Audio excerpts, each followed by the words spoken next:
So Mark, you're with Warehouse Republic, right? And also the Supply Chain Saga podcast. Yeah, I do have my own podcast situation as well. It's more of a hobby. Yeah, situation. Yours is a lot more promulgated. it's a lot more. You've got a lot more going on that side. But I like the Supply Chain Saga. I think it's good. You're telling people stories. Well, I'll let you tell us about what it's all about. It was really a creative outlet. Yeah. And selfishly, the people I talk to are almost all, they are all much smarter than I am. And so I like having these conversations, and I just end up learning a lot and apply a lot of their lessons to my own business. Yeah, absolutely. And I think it's such an interesting thing to do, right? Because you get to have these conversations that maybe like you normally wouldn't have, right? And just exactly random basis, and you do get to learn a lot. It's like it's so insightful and interesting, and I think your episodes are really great because it's a lot of I think storytelling too in there about these people's journey and how they're doing these things, and I think it's really a fantastic platform. Well, I appreciate you saying that. Yeah. I have as an entrepreneur, I always am curious about people's entrepreneurial journey. Yeah. Yeah. So with that in mind, how did you get? Well, what's your kind of? I mean, I know we don't have a lot of time, but what's like the elevator? Like, how did you get to be here? Oh, okay. All right. So we're going host to host here. Yeah, of course. So for me, it was I wanted to learn more about the industry. Yeah. Yeah. And I was not at the time when I started like. I didn't see much out there that was necessarily catching my attention that I can learn from. Yeah. So I kind of ended up with first like it was going to be a blog, but then ended up on a podcast, and and it was just a great way, like I said, to connect with people, and 5 years later, here we are. I was going to say, I saw yesterday. I think yesterday was your 5-year anniversary from the first one. Yeah, Sunday. Right? Yeah, the Sunday. 10th. Yeah. Congratulations. Yeah, so it's been quite a ride. Yeah, but now we're here. But why don't you tell us a little bit about your story, because you're not a podcaster originally. So tell us how you kind of got everything together, and tell us about Warehouse Republic. In 2014, I was working for an absolutely fantastic company, Altec Industries. Could not say. Yeah. I was working with them in an international role, and I mean, over 2 years, I traveled like 300,000 miles, like to all sorts of different countries. As an early 30-something, it was everything you could dream. Yeah, it's fun. But I've always known that I wanted to be an entrepreneur, and so I parted ways and looked around and said, okay, what are the opportunities? And at the time, becoming an FBA seller, third-party fulfillment, FBA third-party fulfillment seller was a really attractive opportunity, and in some cases, I think it still can be. But I was able to do these like little bitty experiments, like $5,000 experiments. Yeah. And we'd test products, and if they worked, we kind of put a little bit more gas on it. And after about a couple years, I figured out that we really needed to control our supply chain like a little bit more, and a lot of that being the warehousing portion. So we weren't just dumping a container into Amazon of a product that we might be testing that didn't sell very well. And at the time, there were very few warehouses that would talk to somebody who didn't have a minimum pallet spend and a minimum storage spend, was willing to sign, not just a month-to-month contract. Yeah. And so my current business partner, Abby had some friends in Tucson who said, we've got, we're parking a Cadillac in this space. Why don't you come try it out? So we kind of contracted with them, and it worked well for us. And then I decided, I think there's a missing link in the market, and we kind of went after that. And so our first customers were acquired from Reddit ads that were nothing more than, we spent $100 and said, beat FBA long-term storage fees. Oh wow! And that was it. Yeah. And we got our first 2 customers from that, and it's kind of been ever since then. That's how we got started. Interesting. And now you're focused only on FBA, or you do e-commerce fulfillment too? We do. It's our most successful clients, I would say, are the ones that are focusing on not only FBA, but they're doing omni-channel strategies, and so that has led us to go down the direct-to-consumer fulfillment path. Your typical business-to-business, containers in, pallets out, pallets in, pallet out, and then or containers in, carton out type thing. Yeah. So we're kind of, we've really gone from being a niche 3PL to kind of just a more traditional 3PL that got its start using with small e-com clients. Interesting. Yeah. I think it's interesting to see how that scaled, and I think so many people that have these, I guess we'll call them more independent 3PLs, right? Yeah. And versus some of the big guys that are out there. It's interesting to see how they all started, and I think so many you probably met too have started from having their own experience, like or not good experience, and like, oh, let me do it better, or there's an opportunity here for me to take control of my stuff, but then I can also take control of other people's stuff too, and do those things and provide those services. That's exactly right. I have some friends who, got a friend who owns a boot company named Will Roman Chisos Boots, best boots out there. But I have a lot of friends such as him who have done their own warehousing, and they have no interest in offering it to anybody else. Yeah. But I would say the quality that they demand for their fulfillment process, handwriting notes, doing things like that, it really lends themselves to just doing it themselves. Yeah.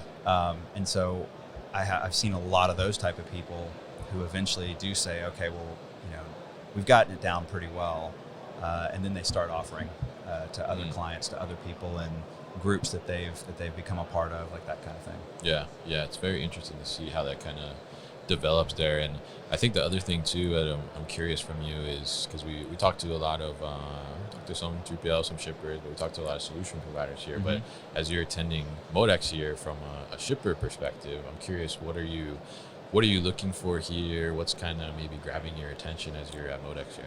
Right. So I've only been in the industry for 6 years. Yeah. So actually, it'll be 6 years May 4th. Oh, okay. And May the 4th be with you. Yeah, thank you. Yeah. Which happens to be my mother's birthday, actually. But we a lot going on there. Yeah, there is a lot going on. My first time to attend Modex was 2 years ago, so in 2022. Okay. And I remember I'm just going to come and see what's out there. And at the time, there were things like AutoStore. I saw it and I was like, wow, that's amazing. And we saw Stretch from Boston Dynamics. That was the only version of that, there that time. For container unloading, yeah. That I saw. I mean, I didn't see everything, and then there were some things like, actually one of the things that really caught my mind was the Palite guys, which you have these. We do have a Palite here, thanks to them in the booth. Yes. Yeah, and you look at those, and that's a very low tech, very simple, easy to scale solution. There were a couple other ones. One is the UVEX hanging bags that allow you to create basically pick cubbies from your existing pallet racks. And it's just they hang it almost like a dry cleaning rack. Oh yes, yeah.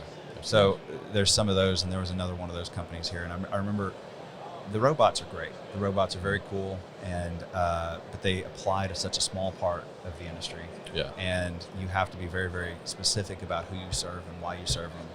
And because once you deploy one of those automation systems, you're really slotting the type of product you can handle at that point. Yeah, you're kind of stuck almost a little bit. You're pigeonholing yourself in a way, which if you do it intentionally is a great thing, because now you're focused and you can tell somebody who might otherwise sound like an attractive client, but you've got this system in here and they won't work with your system. Sorry, can't make it happen. So as I've come back 2 years later, I've had two thoughts, one of which was, now I'm a lot more interested in learning from people about the why of their solution, why are they thinking about this, versus seeing these things for the first time and saying, oh, that's something we could apply. The only real innovation that I've seen was I don't think I saw humanoid robots 2 years ago. Yes, yeah.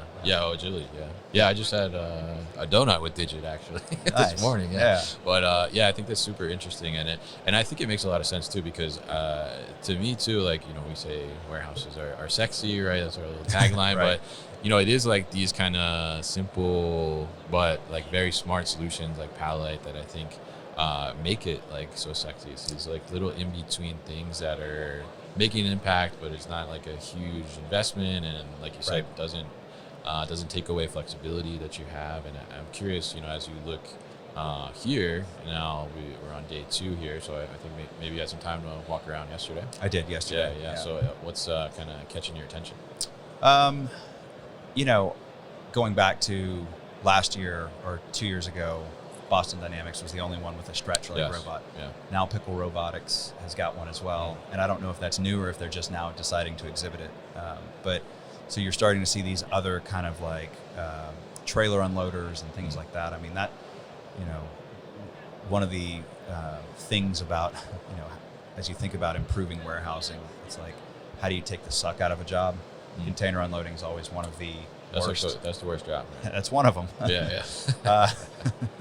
But so I'm interested in seeing those, and there's been this kind of rush to automation and robotics, and there's a lot of new companies coming out that maybe not have a track record, or there's very well established companies coming more into the space. Toshiba being one of those. Yeah.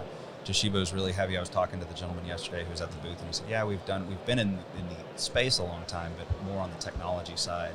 Right. And then now they're actually starting to kind of come out with some of their own like robotic stuff, and so that I find it's interesting, because there is this kind of gold rush to, okay, the supply chain situation in the United States and the world is a huge thing to solve. Everything, everybody has logistics in their life somehow, and you have these legacy providers that were like, the Cadillac or the Rolls Royce of that particular segment. Right. Yeah. And then now that you're seeing a lot of other people come in underneath and start to try to broadly appeal to the more middle market, like downstream to kind of 3PLs, I'm really interested. So it's like, to answer your long way of answering your question, I'm interested in seeing how a lot of these new providers are coming up with leasing models, financing models, ways to get robots and automation into your average kind of 3PL's operation. Yeah, and I think that's really kind of what I'm interested to see too, because it is kind of like, we obviously see the DHLs and stuff, Right. They're throwing money at these different things and doing these different partnerships and initiatives with these robotics companies. But at the core, I mean, when we look at the supply chain as a whole, I mean, such a great percentage of that is made up by these, small to medium-sized businesses, and how are we going to be able to allow them to also have access to this technology economically, right, and feasibly. So I think it's very interesting that you pointed that out. Yeah, very interesting stuff to talk to you here, Mark, and really appreciate you coming by. It's a pleasure to meet you. Absolutely. And if people are interested in learning more about Warehouse Republic or checking out the podcast, what's the best way to do that? Website, warehouserepublic.com, spelled exactly like it sounds. All right. And then there's a link on the website for the podcast as well. Okay, cool. And it's Supply Chain Saga, right? So Supply Chain Saga. Yeah, so subscribe to or follow whatever the platform is that you use for podcasting. Check that one out too. So, Mark, thank you so much for coming by. It's a pleasure to talk to you. Yeah, Kevin, I really appreciate you having me. I mean, it's very absolutely cool to meet you in person, and hopefully we'll figure out ways to work together in the future. Yeah, 100%. Cheers. All right, have a good one, Mark. Hey guys, thank you so much for tuning into today's video here on our YouTube channel, the New Warehouse Podcast, and I appreciate you tuning in. If you liked what you saw, make sure you subscribe to our channel, and if you like this video in particular, make sure you like it as well. And if you want to get this great t-shirt that you see in the video behind me, Warehouses Are Sexy, head to warehousesAreSexy.com and get your own.